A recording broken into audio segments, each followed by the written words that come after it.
So often in sales, we get to a point where everything's going just beautifully. We have our phone ringing off the hook.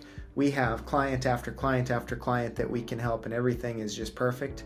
And then seems like the next week, the next day, nothing is going on, just absolute crickets. All of the work that we thought we had going dried up. No sales pipeline, no prospects, no idea where our next sale is going to come from.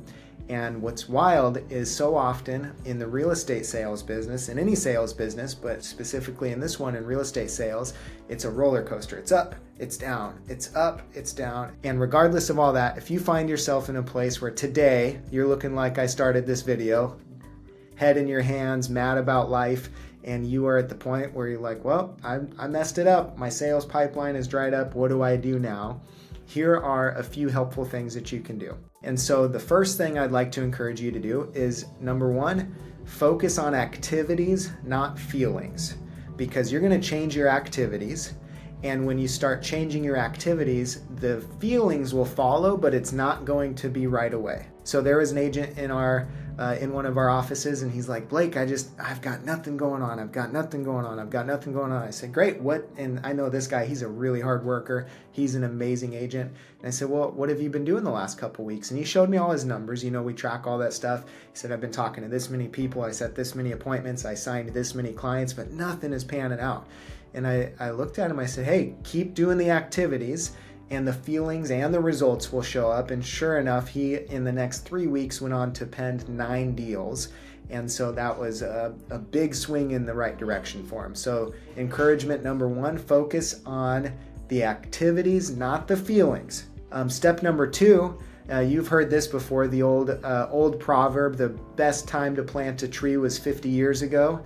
The second best time is today. So if you haven't been doing the activities that you need to, well, you can't go back in time, so you're not going to change that. But what you can do is start doing the activities today. Learn from the past, and today make sure you're doing the activities that will propel you forward. And then tomorrow, do the same thing. And then the next day, do the same thing. So focus on what you can do today and start planting all those seeds now, so that in our analogy, 50 years from now, you have a lot of beautiful trees. And then the last thing is to focus on asking different questions. Sometimes we have all the clients in place, we have all of the ideas in place, and we're just asking the wrong questions. And so the first one starts internally.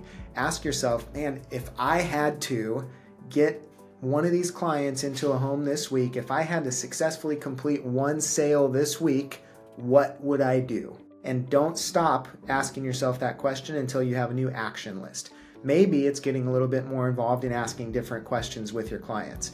Maybe it's clearing your calendar and spending a lot of time with the clients that you already have, making sure that they have what they need to reconnect. If you do these 3 things, if you practice focusing on your activities, not your feelings, if you focus on the daily activities starting today and asking different questions, I'm pretty sure, and I've seen this 99 out of 100 times, your pipeline will be full of upcoming business in no time at all. Stay focused on those 3 things. Thanks.